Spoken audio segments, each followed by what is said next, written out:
cara pandang kita atas kehidupan ini. Cara pandang apa yang diubahkan? Yaitu cara pandang kita memandang kehidupan yang secara naluri, kalau kita sadar dan kita berkaca pada diri kita, selalu kita ini memandang segala sesuatu dengan kacamata diri sendiri. Nah, harapanku adalah dengan seri khotbah ini kita dapat mengubah cara pandang kita dengan lensa Alkitab atau cara pandang Tuhan dalam melihat segala sesuatu di kehidupan ini. Kenapa? Karena semakin kita memiliki pandangan yang benar dan pemahaman yang benar tentang siapa Tuhan dan siapa kita, kenal siapa Tuhan dan kenal diri kita, dan itulah yang akan mempengaruhi setiap aspek kehidupan kita. Dari cara kita berpikir, cara kita mengambil keputusan, dan tindakan-tindakan kita. Dan aku percaya di sana sebenarnya letak kebebasan, letak kekuatan, dan letak pengharapan dalam kehidupan ini. Nah, malam hari ini kita akan lanjutkan pembahasan kita, dan kita sudah masuk kepada Keluaran pasalnya yang ke-15. Nah, untuk flashback sedikit, buat mungkin kalian ada yang lupa atau yang skip ya. Nah, flashback sedikit dulu, kita masuk Keluaran 15 pada malam hari ini. Sebagai konteks sebelum kita masuk dalam pembacaan kita malam hari ini. Nah, Musa dan bangsa Israel baru saja dilepaskan dari perbudakan Mesir yang telah membelenggu mereka selama 430 tahun. 430 tahun mereka itu tinggal di tanah Mesir sebagai budak. Nah, Tuhan membebaskan mereka dengan kuasanya yang luar biasa. Mereka melihat sebuah pertunjukan kuasa Allah Israel yang maha kuasa, yang mendatangkan 10 tulah, membuat pada waktu itu kerajaan yang paling berkuasa di muka bumi tidak berdaya menghadapi Tuhan Allah Yahweh. Dewa-dewa yang orang-orang Mesir sembah nggak dapat berbuat apapun untuk menyelamatkan, karena mereka memang adalah Allah-Allah yang palsu. Setelah Firaun mengusir Musa dan orang-orang Israel keluar, nah ceritanya berlanjut, tiba-tiba yang minggu lalu kita bahas, Firaun berubah pikiran ya, dan memutuskan untuk mengejar Musa dan orang-orang Israel dengan membawa seluruh tentara dan kekuatan militernya untuk mengejar bangsa Israel. Mungkin mereka berpikir, ngapain kita lepasin bangsa yang selama ini membantu membangun kerajaan kita? Mungkin the pain sudah hilang, habis anak semua hilang. Mereka mau membalaskan dendam juga, jadi mereka kejar semuanya. Nah, bangsa Firaun dan bangsa Mesir dengan kekuatan mereka mengejar itu bangsa Israel. Nah, berhasil menyusul bangsa Israel. Kalau kalian lihat di sini, jadi bangsa Israel keluar dari Mesir, tujuannya ke sana. Jadi kan minggu lalu kita belajar sengaja Tuhan memilih jalan memutar. Harusnya kalau lewat jalan utara itu dekat nyampe, tapi Tuhan memutuskan untuk memutar. Minggu lalu yang kita bahas tentang ini. Nah, bangsa Firaun dan bangsa Mesir mengejar mereka, dan kira-kira di sini dikejar ya, sampai di titik sana. Namanya pada di sana adalah kota Pihahirot. Jadi bangsa Israel oleh tuntunan Tuhan yang dalam rupa awan dan tiang api memang mengarahkan Musa dan bangsa Israel untuk berkemah di Pihahirot di sini. Kalau kalian lihat di peta, perkemahan mereka di tepi laut, perkemahan yang bagus, pinggir pantai, ya, holiday dan healing, ya. Tetapi ternyata perkemahan yang di tepi laut itu segera menjadi tempat yang mencekam karena Firaun dan pasukannya mengejar orang Israel dan berhasil menemukan mereka. Sehingga Musa dan Israel sekarang berada di lokasi apa? Terpojok. Kenapa? Karena di depan mereka laut, di belakang mereka pasukan Mesir dan Firaun yang benar-benar dengan kekuatan tentaranya yang begitu perkasa, dan juga dengan amarah yang menggebu-gebu karena mereka mau membalas dendam. Tetapi apa yang terlihat? Terlihat sebagai jalan buntu dan jalan kematian, justru menjadi jalan keselamatan bagi Musa dan orang-orang Israel. Tuhan Allah Israel membelah laut di depan orang Israel, sehingga Musa dan orang Israel dapat menyeberang dengan berjalan di tanah yang kering. Singkat cerita, seluruh bangsa itu bisa menyeberang dengan selamat. Dan apakah sampai di sana? Enggak. ceritanya just get better.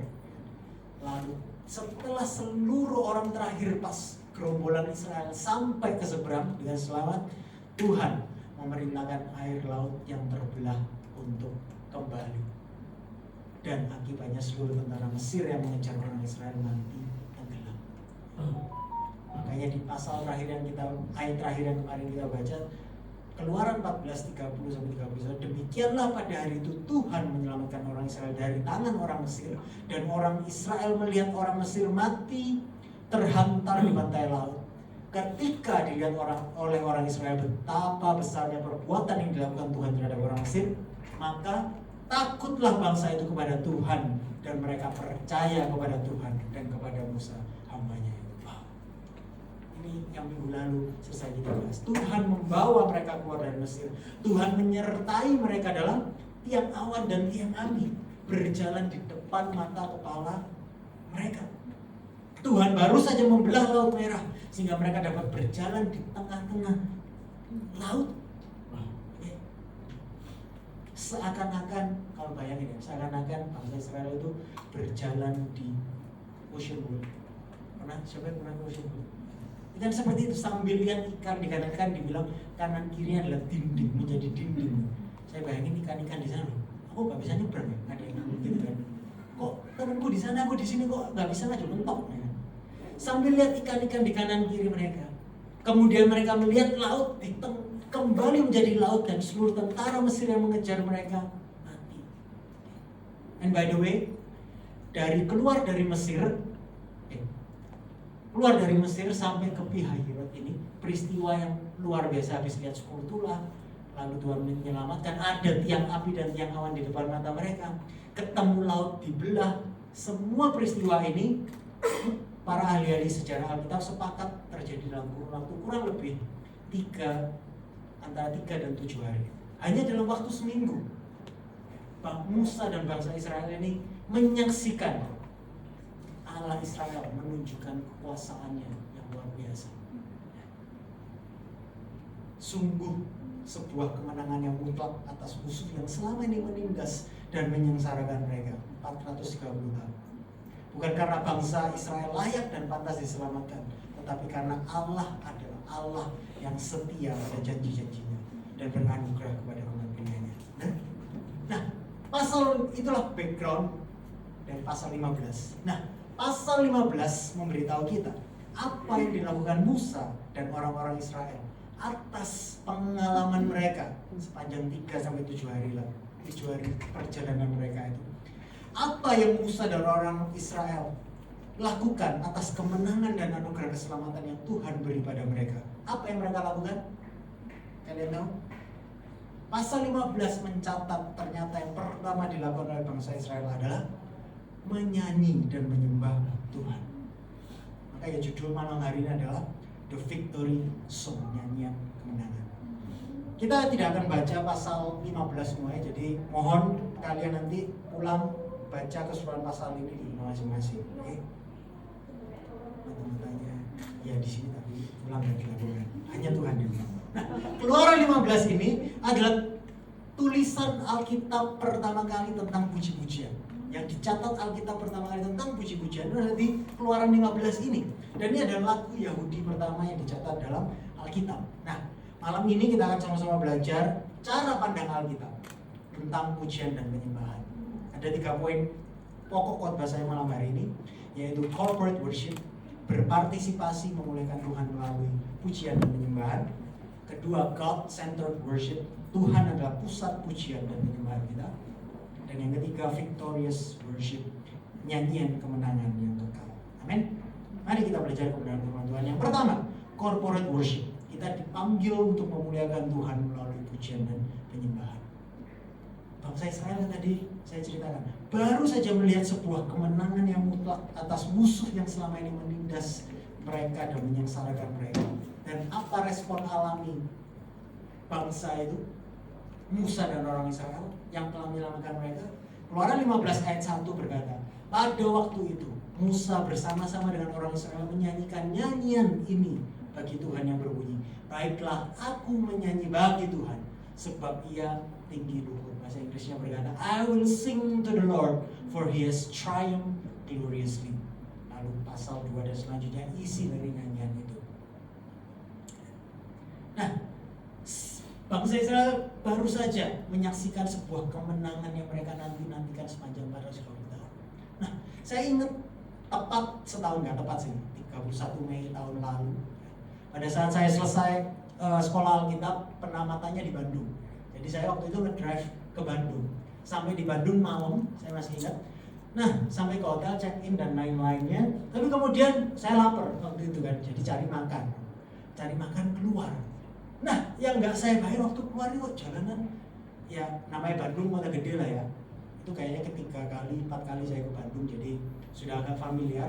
Kota yang besar pasti ramai. Tapi malam itu kok banyak banyak yang pakai baju biru dan lain sebagainya. Nah, ternyata pada malam hari itu setelah saya waktu cari makan lancar, waktu mau balik ke hotel, nah yang terjadi adalah saya tidak bisa telat pulang hotel. Susah pulang hotel. Kenapa? Karena ternyata saya terjebak konvoy. Pada waktu itu tim kebanggaan Kota Bandung, Persib, ternyata hari itu jadi juara Liga 1. Sorry bagi yang fanatik Arema, yang ini saya kutip yang malam hari ini adalah Persib ya, karena itu peristiwa saya terjebak di Bandung memang ya, tahun lalu. Nah, ternyata pada malam hari itu Persib Bandung baru juara 1 liganya Indonesia. Dan malam itu semua warga Kota Bandung, semua bobotoh namanya kalau supportnya, kalau di sini kan Arema, kalau di sana bobotoh. Mereka keluar dengan pembanjiran. Kayaknya saya salah waktu pulang makan tuh, ternyata waktunya mereka selesai pertandingan. Jadi benar-benar semua kota itu penuh mobil, semua yang bawa sepeda motor, gak ada yang pakai helm. Polisi pun ikut merayakan pada waktu itu, membantu lalu lintas supaya lancar buat para supporter ini berpesta pora. Ternyata mereka juara 1 setelah 10 tahun menanti. Nah, malam itu kalau SD saya diajarin lagunya Bandung Lautan Api. Pada malam itu Bandung Lautan Biru, karena semuanya yang di sekitar jalan saya ini biru semua pakainya ya.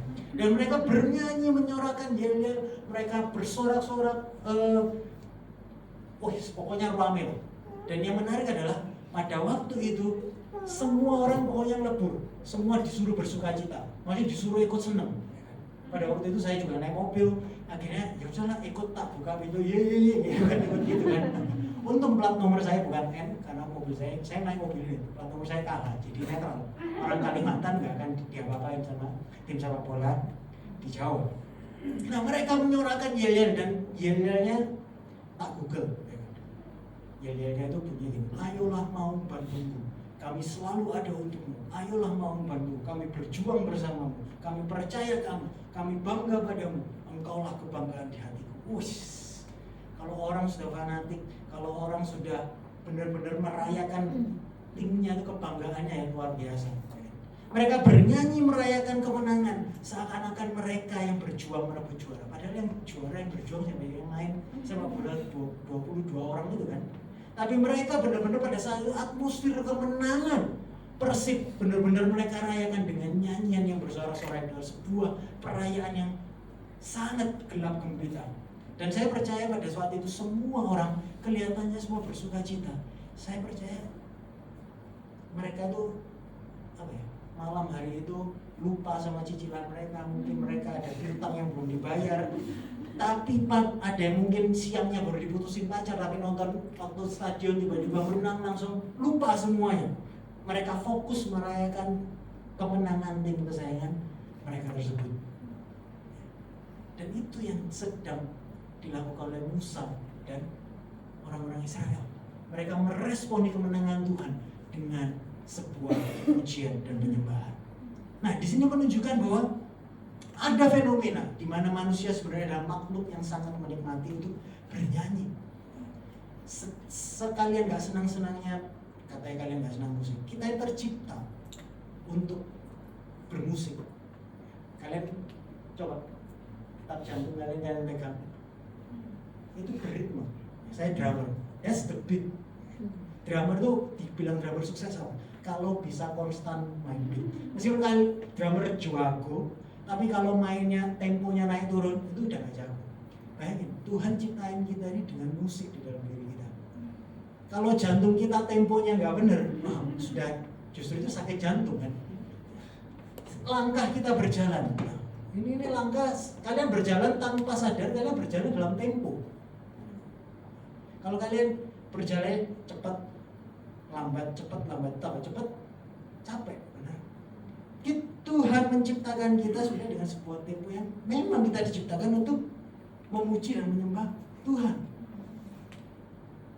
Dan lebih tepatnya ketika saya melihat Boboto ini, mereka merayakan dengan rame-rame semuanya.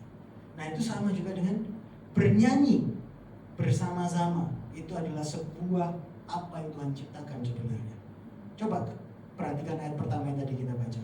Pada waktu itu Musa, apakah Musa nyanyi sendiri? Ternyata enggak. Dicatat Musa bersama-sama dengan orang Israel menyanyikan nyanyian itu bagi Tuhan. Nyanyian kemenangan mereka dinyanyikan Musa bersama-sama dengan orang Israel. Dari sini kita bisa belajar bahwa memang ada sesuatu yang sangat berbeda, energi yang berbeda antara menyanyi sendiri. Mungkin kita semua adalah bisa jadi Bruno Mars, bisa jadi Beyonce ketika kita di kamar mandi. Sendirian kita bisa bernyanyi seindah-indahnya, tetapi bernyanyi bersama-sama itu spesial. Pernah gak datang konser di mana kita bersama-sama nyanyi bersama lautan manusia? Sebuah studi di tahun 2005 mengatakan menyanyi bersama-sama menghasilkan sensasi terapi yang dapat memperkuat sistem kekebalan tubuh. Bernyanyi bersama adalah antidepresan alami. Bernyanyi bersama-sama melepaskan endorfin dan oksitosin ke dalam sistem. Apa sih endorfin dan oksitosin? Ya, intinya adalah kalau hormon endorfin dan oksitosin terlepas, itu bisa menurunkan tingkat stres, mengurangi kortisol. Ini meningkatkan kejernihan mental dan mengurangi perasaan depresi dan kecemasan. Nah, mungkin kan hari-hari ini berapa tahun terakhir kan konser di Indonesia ini selalu booming, ya. Bahkan James dan lain-lain ini rela ngutang demi nonton konser. Baca ini saya mikir, apa karena mereka ini generasi yang penuh depresi dan kecemasan sehingga mereka senang pergi konser. Tapi inilah yang dihasilkan saat bernyanyi bersama-sama. Dan ini kebenaran umum. Ini yang ditemukan oleh psikologi modern, bahwa ada sesuatu yang terjadi ketika kita bernyanyi bersama-sama. Tetapi sayangnya, faktanya yang saya lihat dan amati, banyak orang Kristen yang hidup dalam dikotomi di mana kalau mereka sedang ke konser, ke karaoke, atau yang dulu mantan ke klub dan lain-lainnya, mereka bisa nyanyi dengan lepas bersama-sama. Tetapi ketika mereka datang beribadah di gereja dan memuji Tuhan, jadinya malah diem dan malu-malu. Benar apa? Benar. Padahal kita dipanggil untuk memuliakan Tuhan dengan pujian dan penyembahan. Yang artinya kita ini sebenarnya diundang untuk ikut serta menyanyi, meminjamkan suara kita, dan tidak hanya telinga kita. Meminjamkan suara dan tidak hanya meminjamkan telinga kita. Tapi tidak dapat dipungkiri, kita sedang hidup di zaman di mana gereja berlomba-lomba untuk menyajikan tontonan dan hiburan dengan lampu terbaik, musik terbaik, grafis terbaik. Tapi disclaimer dulu kan, saya nggak sedang bicara begini untuk merasionalisasikan atau membenarkan dan membela pelayanan coviology yang sekarang memang minim lighting, minim musisi, ya. That's not my point, oke? Saya juga nggak sedang mengkritisi yang itu, tapi coba kita belajar memikirkan ulang lah ya. Bahkan nanti kalau Tuhan menghendaki, kalau Tuhan mengizinkan atau memberi kita kemampuan untuk punya itu, ini jadi patokan saya untuk kita memikirkan ulang apakah semua itu memang harus dimiliki atau itu hanya sebuah sarana. Tapi fakta yang saya yakini adalah terkadang umat Tuhan di dalam ibadah tidak dapat berpartisipasi untuk bersama-sama memuji dan menyembah Tuhan. Karena apa? Karena ibadahnya didesain untuk menjadi sebuah tontonan, pertunjukan, show. Jemaat, orang-orang nggak bisa berpartisipasi bersama-sama muja-muja. Kenapa? Karena untuk membuat karena ibadah didesain untuk membuat orang yang di bawah atau di posisi kalian terpukau, tertegun dengan apa yang ditampilkan di depan sini atau di atas. Ini nggak ada panggung, yang di atas. Tidak heran jemaat terbiasa hanya datang meminjamkan telinga dan tidak suara mereka. Hanya meminjamkan mata, tapi tidak dengan suara mereka. Nah, kita perlu memikirkan ulang apa sebenarnya seharusnya membuat berbeda ibadah pujian penyembahan di gereja dengan menonton sebuah tontonan show. Saya rasa pembeda terbesarnya seharusnya adalah yang pertama, partisipasi. Semua yang hadir dalam ibadah gereja sebenarnya diundang untuk berpartisipasi, memuliakan Tuhan. Melalui apa? Melalui nyanyian dan penyembahan. Dan oleh sebab itu, kadang yang disalahkan selalu yang di sana. Nggak pernah berkaca yang pelayanan ini. Nah, tapi dari menyembah ini saya juga berkaca bahwa kita harus berkaca juga dan percaya bahwa ibadah harus di-cater atau didesain secara intensional untuk supaya kita bisa bersama-sama berpartisipasi memuliakan Tuhan melalui nyanyi dan puji-pujian. Nah, bukan dengan maksud kesombongan, tapi kita mencoba di dalam ibadah kofiologi selalu mengusahakan itu dengan apa? Dengan pilihan lagu kita, aransemen lagu kita, volume dan tata cahaya. Desain diusahakan untuk bisa mendorong kita untuk bisa berpartisipasi dan tidak hanya menonton, mengundang kita semua untuk ikut serta dan bukan hanya untuk duduk diam, duduk tenang untuk minta dihibur. Dan yang kedua, selain partisipasi adalah saya percaya pembeda terbesar yang kedua adalah ibadah harusnya adalah ruang untuk sukacita dan ratapan. Apa maksudnya ruang dan sukacita dan ratapan? Seharusnya ibadah Kristiani tidak sekedar menyuguhkan yang hype and happiness, hype dan kebahagiaan, tetapi harusnya menyuguhkan menuju ke sukacita dan ratapan. Kadang semua didesain untuk semua ini harus merasa happy, semuanya harus merasa hype and happiness. Padahal yang dituju seharusnya adalah sukacita dan ratapan. Ratapan itu elemen. Kenapa nanti akan sebentar lagi saya jelaskan. Sebuah studi yang dilakukan oleh University of Washington di Seattle menerbitkan sebuah tulisan ilmiah yang judulnya adalah God is like a drug. Tuhan adalah seperti narkoba. God is like a drug. Apa maksudnya? Dia melakukan mahasiswa di University of Washington ini, peneliti di University of Washington ini melakukan sebuah riset yang mereka lakukan pada gereja-gereja besar yang fokus kepada menyuguhkan ibadah sebagai tontonan. Nggak tahu secara intensional atau secara tidak sadari, pokoknya yang seperti show lah ya. Para peneliti ini menemukan bahwa energi emosional yang diciptakan oleh ibadah yang semacam itu menyebabkan pelepasan oksitosin yang tadi zat kimia bahagia dalam tubuh kita dalam kadar tinggi secara ekstrim. Namun mereka memperingatkan bahwa kebahagiaan dalam kadar tinggi ini dikendalikan dalam tataran non-reflektif dan hanya beberapa waktu kemudian barulah orang yang bersangkutan dapat merasionalkan perilaku bahagia mereka dalam tataran reflektif dan kognitif. Apa ini kan tulisan ilmiah ya, memang di bahasa ilmiah. Tak sederhanakan. Maksudnya adalah peneliti menyimpulkan apa sih? Hype and happiness yang dialami oleh orang yang datang di ibadah yang benar-benar tontonan yang super dengan lighting dan sebagainya itu yang mereka alami sepanjang ibadah membawa mereka merasa hype, hebat, merasa terhibur, spektakuler untuk sementara waktu, tapi tidak benar-benar mengetahui mengapa mereka merasa demikian. Mungkin yang punya pengalaman masa lalu sebagai pemakai obat-obat dapat relate dengan yang riset ini. Di sini ada. Tapi panggilan ibadah memang memanggil kita untuk terkait dengan Allah, dengan segenap hati, emosi, dan perasaan kita.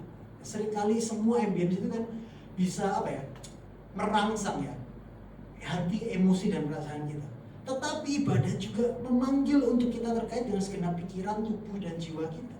Sehingga seharusnya ibadah menuntut kita untuk menciptakan ruang dan mengundang semua jemaat untuk dapat terkait dengan Allah secara utuh, apapun musim hidup mereka saat itu. Artinya apa? Artinya beberapa dari kita ketika datang ibadah seharusnya melalui pujian dan penyembahan kita itu menuntun kepada mungkin ratapan.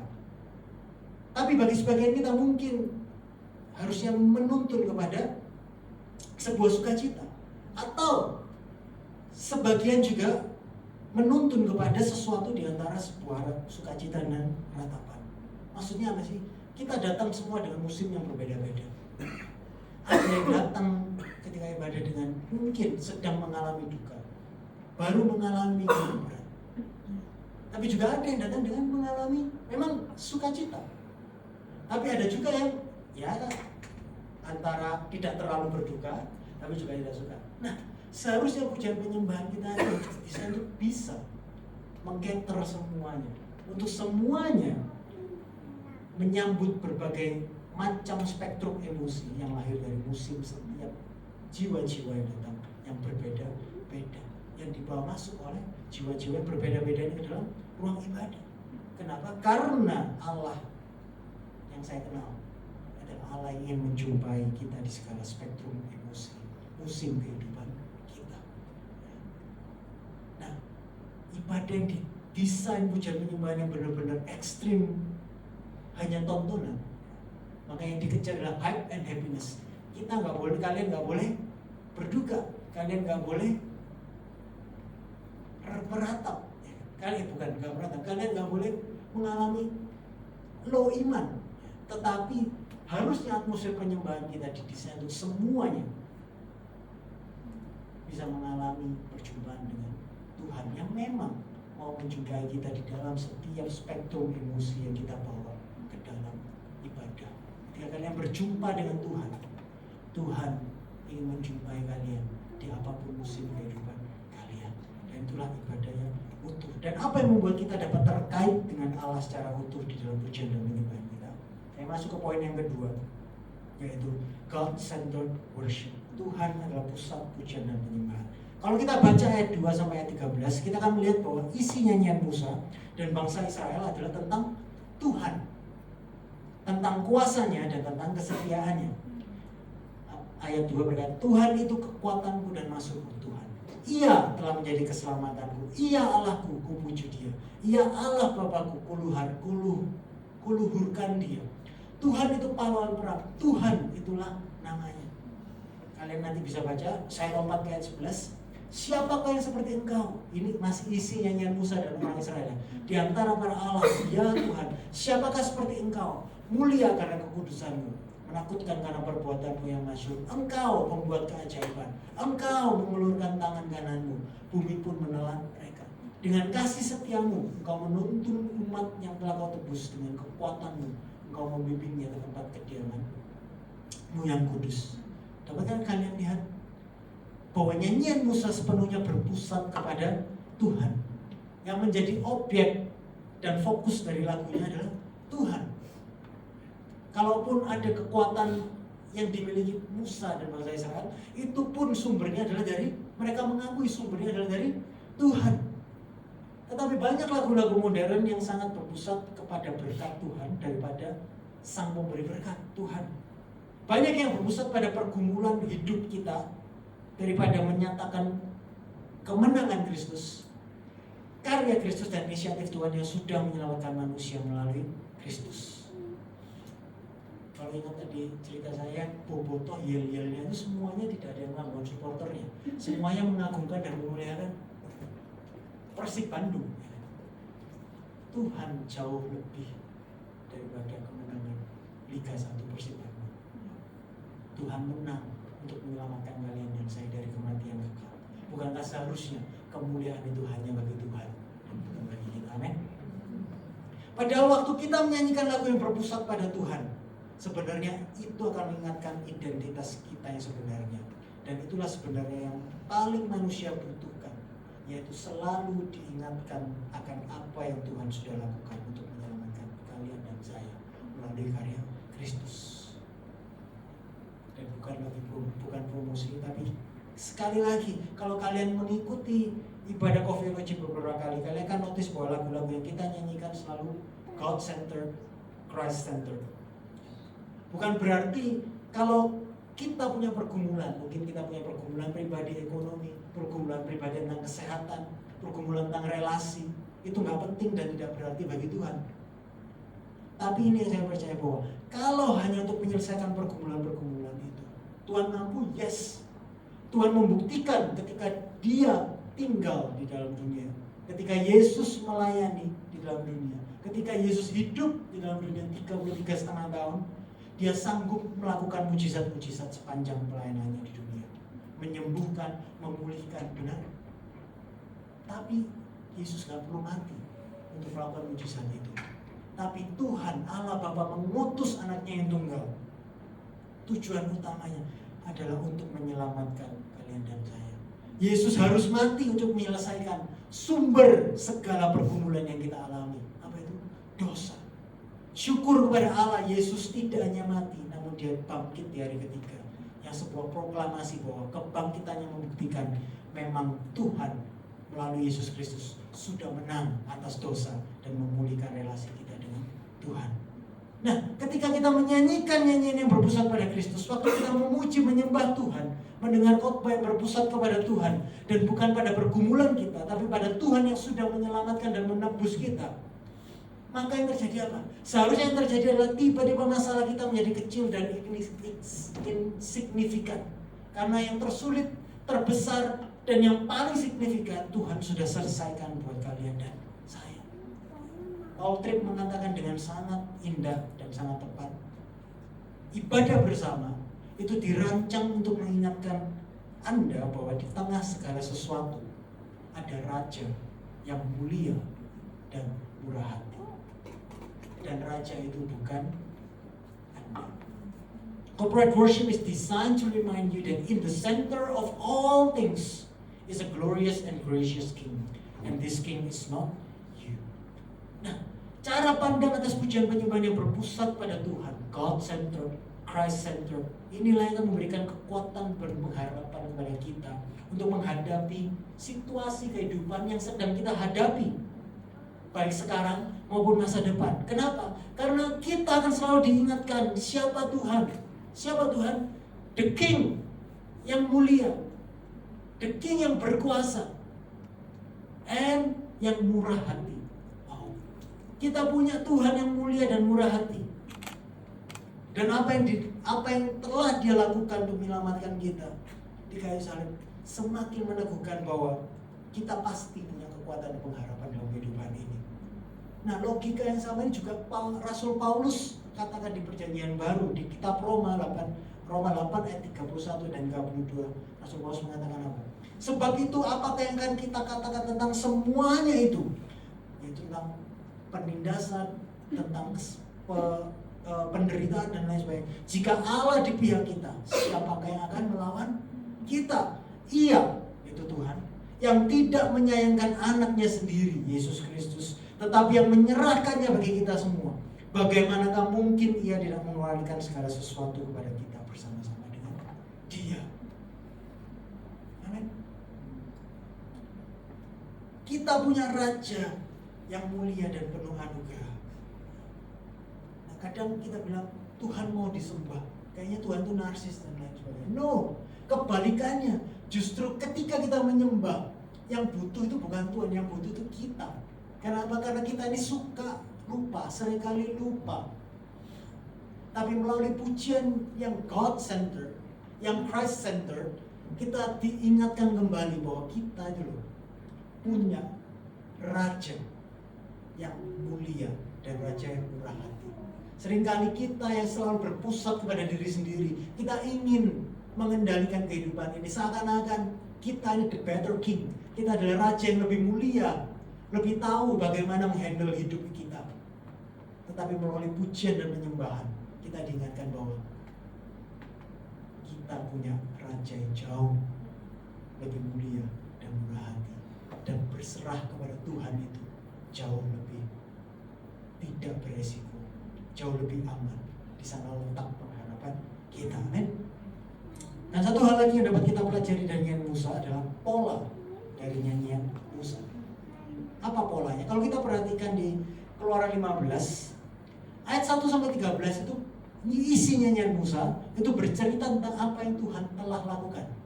Bagaimana Tuhan membebaskan mereka dari laut Mesir, dari bangsa Mesir, melepaskan mereka dari sergapan dengan mujizatnya, membuka laut merah dan menenggelamkan semua tentara Mesir dan Firaun. Pasal ayat 1 sampai 13 bercerita tentang apa yang Tuhan telah lakukan. Tapi ayat 14 dan 16 isi lagu mereka itu berorientasi ke depan. Isinya apa sih? Bangsa-bangsa mendengarnya, mereka memikir ada kegentaran menghidapi penduduk tanah Filistin. Gemparlah para kepala kaum di Edom, di Moab, penduduk tanah Kanaan. Ngeri dan takut menimpa orang Filistin, orang di Edom, orang di Moab dan Kanaan. Ini orang-orang mana? Itu kan negeri yang Tuhan akan bawa bangsa Israel, yang Tuhan janjikan bahwa mereka akan menduduki negeri itu. Apakah sudah diduduki? Belum. Mereka ini menyanyikan ini baru nyebrang Laut Merah, belum sampai ke negeri sana. Tetapi melalui nyanyian itu mereka sudah melihat ke depan. Pola lagu mereka yaitu melihat bagaimana Tuhan itu setia atas janji-janjinya. Dan juga lagunya melihat ke depan, memegang bahwa meskipun janji Tuhan belum terjadi, belum sempurna digenapi, tapi mereka percaya bahwa kesetiaan Tuhan tidak akan berubah. Apa artinya buat kita sekarang ini?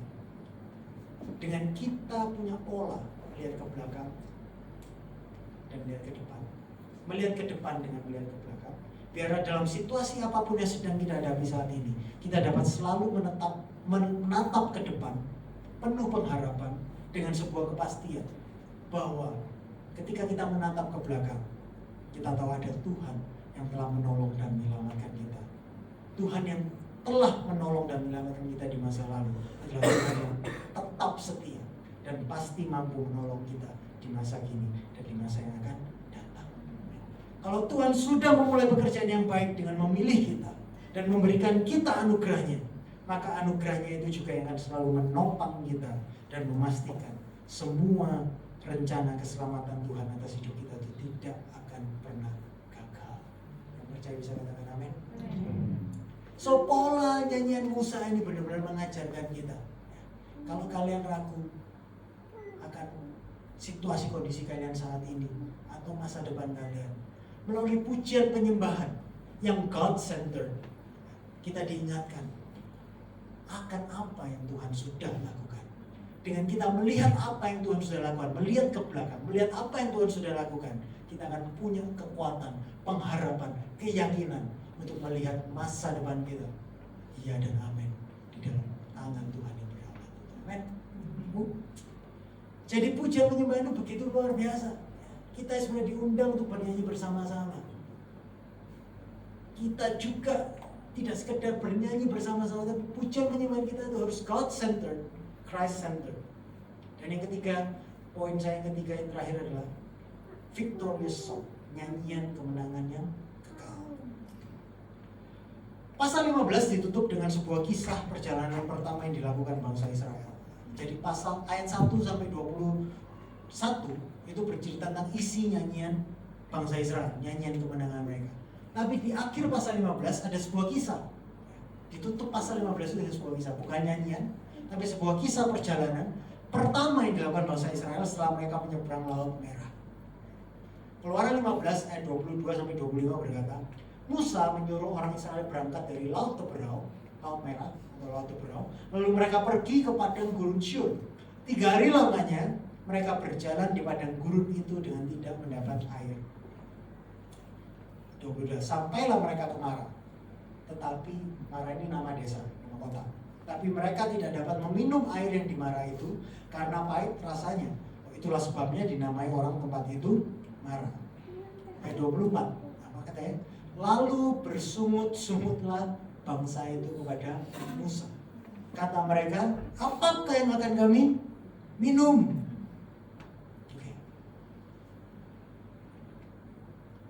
Do you get it? Baru saja mereka menyanyi dan menyembah Tuhan. Ayat 1 sampai 21. Tiang awan dan tiang api masih ada di depan mereka. Tiang awan dan tiang api ya, masih di depan mereka. Bangsa itu dalam perjalanan 3 hari 3 malam. Baru saja ini paling, berarti kan tadi dari keluar Mesir sampai Laut Merah peristiwa sampai nyiptain nyanyian ya approximately 7 sampai 10, anggaplah case terburuk 10 hari lah ya.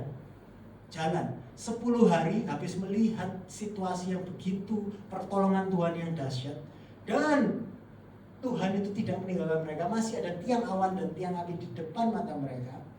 Mereka berjalan 3 hari, merasa kehausan. Mereka temukan mata air, tetapi rasanya pahit. Apa kita katakan? Seketika itu juga mereka yang tadinya memuji dan menyembah Tuhan, ayat 1 sampai 21, berubah menjadi sebuah sungut-sungut. Terdengar mirip dan familiar. Mirip dan familiar sama siapa? Kita, right? Saya. Di satu sisi kita di sini memuji dan menyembah Tuhan. Ya ini haleluya, Tuhan tolong, puji Tuhan. Tapi ketika ada masalah sedikit datang, pujian penyembahan kita, Tuhan baik. Wah, Tuhan sudah tolong. Ada masalah sedikit saja langsung berubah jadi sungut-sungut. Benar apa benar? Saya pun seringkali begitu. Masalah Tuhan sudah tolong, buktikan penyertaannya sepanjang 2 tahun ini dalam pelayanan ini. Tapi ketika ada sedikit masalah, Tuhan, mana Engkau? Tuhan, kenapa kau biarkan ini terjadi? Habis nyiap ini, kok mirip banget ya sama saya. Saya harus perlu bertobat. Tapi inilah faktanya tentang diri manusia. Kenal Tuhan, kenal diri sendiri. Kita keluar begitu jujur. Inilah kondisi bangsa Israel, dan itu bukan bangsa Israel saja. Itu adalah kita juga. Itulah sebabnya setiap hari kita perlu mendengar Injil dan menyanyikan lagu pujian yang berpusat pada Tuhan, supaya cara pandang kita berubah. Itulah kenapa kita perlu rutin beribadah tiap minggu dan beribadah yang berpusat pada Tuhan, supaya cara pandang kita berubah. Kita ini orang yang cepat lupa. Bangsa Israel mengingatkan kita, secepat itu loh manusia itu bisa berubah. Dari yang memuji menyembah Tuhan, Tuhan aku, tadi kan Keluaran 14 bilang mereka menjadi takut dan percaya kepada Tuhan. Minggu lalu kalau kalian ingat saya tutup dan selama-lamanya nggak ada kan. Baru di satu pasal setelah mereka percaya melihat pertolongan Tuhan yang luar biasa, satu pasal berikutnya mereka sudah bersungut-sungut dan protes sama Tuhan. Wow, kalau Tuhan adalah saya, kembali lagi saya ingat, sudah selesai kita Keluaran, berhenti sampai Keluaran 15. Ini bangsa sudah nggak tahu terima kasih, tidak tahu bersyukur, ya. Sudah selesai, Alkitab selesai dari Kejadian pasal 1 ayat 1 sampai Keluaran 15 ayat 24. Tapi syukur kepada Allah, Tuhan kita bukan Samuel. Apa yang Tuhan responi kepada bangsa Israel? Apakah Tuhan membalas setimpal dengan perbuatan mereka? Ayat 25 berkata apa? Musa berseru-seru kepada Tuhan, dan Tuhan menunjukkan kepada Musa sepotong kayu. Musa melemparkan kayu itu ke dalam air. Lalu, baca sama-sama, air itu menjadi manis. Kita punya Tuhan yang tidak membalas setimpal dengan perbuatan mereka. Justru Tuhan menunjukkan pertolongannya. Sekali lagi saya mau sampaikan, Tuhan kita di perjanjian lama adalah Tuhan yang sama seperti perjanjian baru. Kalau kalian berpikir bahwa Tuhan perjanjian baru itu kelihatannya sabar, murah hati, penuh kasih karunia, penuh anugerah, coba kalian lihat kurang anugerah apa Tuhan kita ini, kurang panjang sabar apa Tuhan ini menghadapi umat pilihannya yang sedikit memuji Tuhan, kena masalah sedikit langsung menista Tuhan. Tapi Tuhan tidak membalas setimpal dengan perbuatan bangsa Israel. Sepotong kayu dilemparkan Musa ke dalam air itu, lalu air yang pahit itu berubah menjadi manis. Saudara-saudara yang saya kasih dalam Tuhan, perjanjian lama adalah perjanjian baru yang belum disingkapkan, dan perjanjian baru adalah perjanjian lama yang telah disingkapkan. Dalam perjanjian baru, kalian mungkin sudah baca dan kalian kenal, kita mengenal ada satu kayu yang mengubah hidup yang pahit oleh kutuk dosa jadi manis oleh anugerah kasih karunia Tuhan yang menyelamatkan. Melalui kayu salib, pahitnya dosa ditanggung oleh anak tunggal Allah Bapa, yaitu Yesus Kristus. Sehingga melalui kayu salib kita yang percaya padanya bisa menerima manisnya anugerah Tuhan. Waktu kita melihat salib Kristus, kita melihat pahitnya kutuk yang semestinya kalian dan saya yang tanggung. Tetapi oleh kasih karunia Tuhan, Kristus yang tanggung ganti kita, supaya kita dapat mengecap manisnya hidup oleh anugerah Kristus. Karena begitu besar kasih Allah akan dunia ini, sehingga Ia telah mengaruniakan anaknya yang tunggal, supaya setiap orang yang percaya kepadanya tidak binasa, melainkan beroleh hidup yang kekal. Seharusnya kita yang bisa memuji Tuhan malam ini, tapi besok ketika masalah datang kita bersungut-sungut, harusnya kita binasa. Tetapi oleh anugerah Tuhan, oleh kasih anugerah Tuhan, Allah mengutus anaknya ke dalam dunia, bukan untuk menghakimi dunia, melainkan untuk menyelamatkan kalian dan saya. Hanya kalau kita percaya akan apa yang Kristus lakukan di kayu salib. Di kayu salib inilah kita menemukan pengharapan yang baru. Kita menemukan kekuatan yang baru. Kalau kita melihat diri kita dan keadaan kita akan terintimidasi, takut dan gak mampu. Sebab itu kita perlu pandang Yesus. Kita perlu puji dan menyembahnya atas apa yang Dia sudah lakukan untuk menyelamatkan kalian dan saya. Pujikan lagu-lagu yang mengingatkan bahwa Tuhan sudah setia di masa lalu. Dia juga pasti akan menyelamatkan dan membersamai kita sampai kepada kehidupan yang kekal. Saya berdoa kabar baik Injil ini, kabar keselamatan ini selalu menggetarkan hati kita dan menjadi sumber nyanyian kemenangan kita. The victorious song adalah kalau kita menyanyikan, menyatakan, hati kita digentarkan oleh apa yang Kristus sudah lakukan untuk kalian dan saya. Biarlah kabar baik Injil ini selalu menggetarkan hati kita, sehingga kita terus bernyanyi bahwa kita ini adalah anak-anak yang sudah menerima anugerah keselamatan di dunia ini sekarang dan sampai selamanya. Nah, saya akan tutup dengan ini. Dalam Alkitab itu ada banyak nyanyian-nyanyian yang dicatat. Nyanyian pertama yang dicatat adalah yang barusan kita bahas di Keluaran 15. Dan saya temukan, tahukah kalian nyanyian terakhir yang tercatat di Alkitab ada di mana? Ya pasti Wahyu, Peter Wahyu. Wahyu, di kitab Wahyu, pasalnya yang ke-15 juga. Keluaran 15 mencatat yang pertama, Wahyu 15 mencatat nyanyian yang terakhir. Dan ayat terakhir kita malam hari ini, kita baca nanti Wahyu 15. Judul perikop Wahyu 15. Lembaga Alkitab Indonesia memberikan judul perikopnya nyanyian mereka yang menang. Ini bunyi nyanyian terakhir yang dicatat oleh Alkitab. Ayat 3 sampai ayat 4. Dan mereka menyanyikan nyanyian Musa. Terjemahan Sederhana Indonesia menerjemahkan kalimat pertama ini dengan menyanyikan lagu yang dulu diciptakan Musa. Yang mana? Keluaran 15. Dengan lagu itu mereka memuji Allah atas kemenangan yang mereka terima dari anak domba, Yesus Kristus. Apa bunyinya? Besar dan ajaib segala pekerjaanmu ya Tuhan, yang maha kuasa.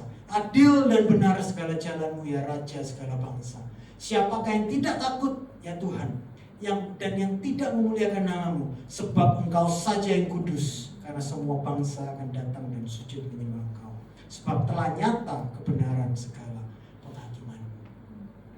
Nyanyian terakhir yang dicatat dalam Alkitab, nyanyian terakhir orang-orang yang diselamatkan, God-centered, Christ-centered.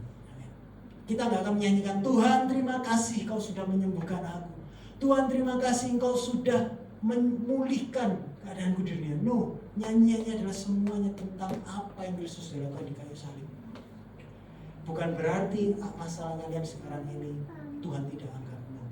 Tetapi ketika ketika kita mengenal apa yang Tuhan sudah bayar untuk kalian dan saya, anugerah keselamatan itu yang akan memberikan pengharapan kepada kita, yang memberikan kekuatan kepada kita bahwa kalau Tuhan sudah selamatkan, kalau Tuhan sudah memanggil kalian, dan kalau Tuhan masih memberikan kalian anugerah hidup sampai saat ini, Tuhan yang sama yang menyelamatkan kalian pasti akan mencukupkan, memampukan untuk kita hidup untuk kemuliaan nama Tuhan. Amin.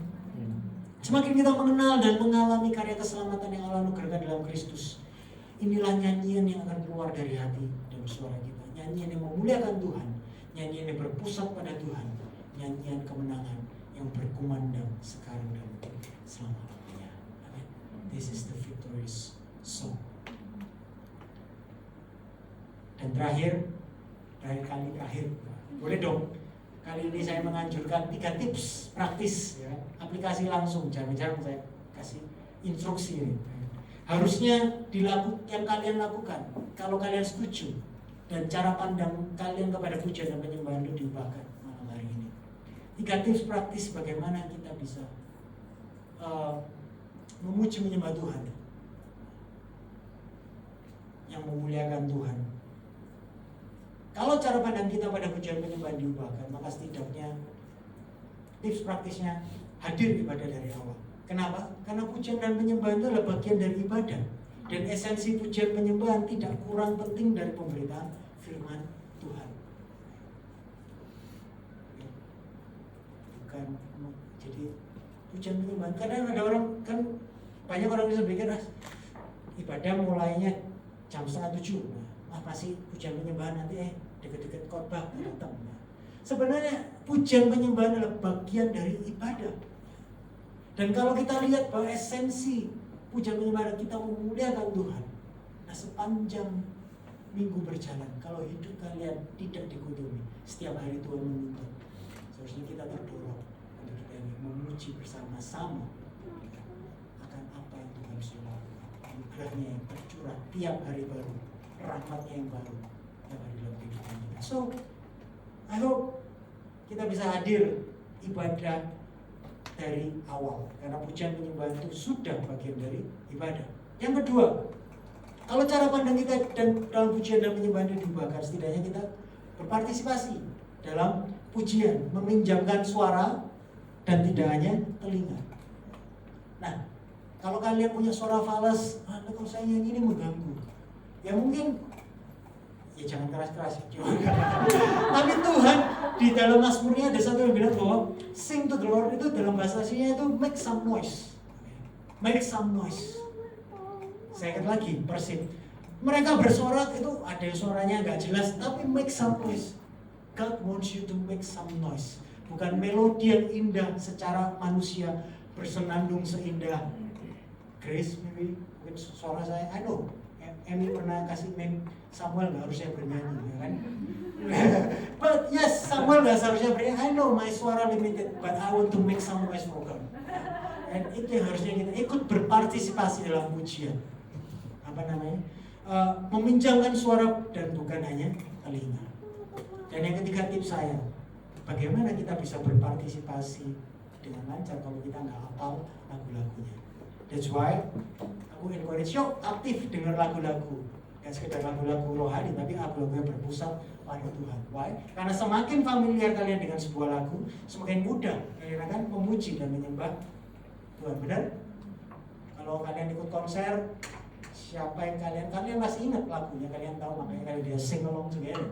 Sama dengan ibadah, lagu-lagu rohani. Kalau kalian ini dikuatkan pujian penyembahan, yuk familiari dengan lagu-lagu, dengerin, aktif dengan lagu-lagu yang berpusat pada Tuhan. So, cari lagu-lagu yang God-centered dan Christ-centered. So, pulang ini kalau kalian nggak tahu, tak kasih playlistnya apa yang God-centered dan bisa nanti setelah off kamera, oke? Okay? Coba ganti playlist kalian. Kalau playlistnya isinya Korea toh, ya nggak heran kalian nggak sing along, tidak berpartisipasi. So, aku encourage buat kita bisa sama-sama aktif dengan pusat pada Tuhan. Amin. So ini 3 tips praktis dan kita percaya bahwa ada berkat dalam pujian penyembahan. Karena Tuhan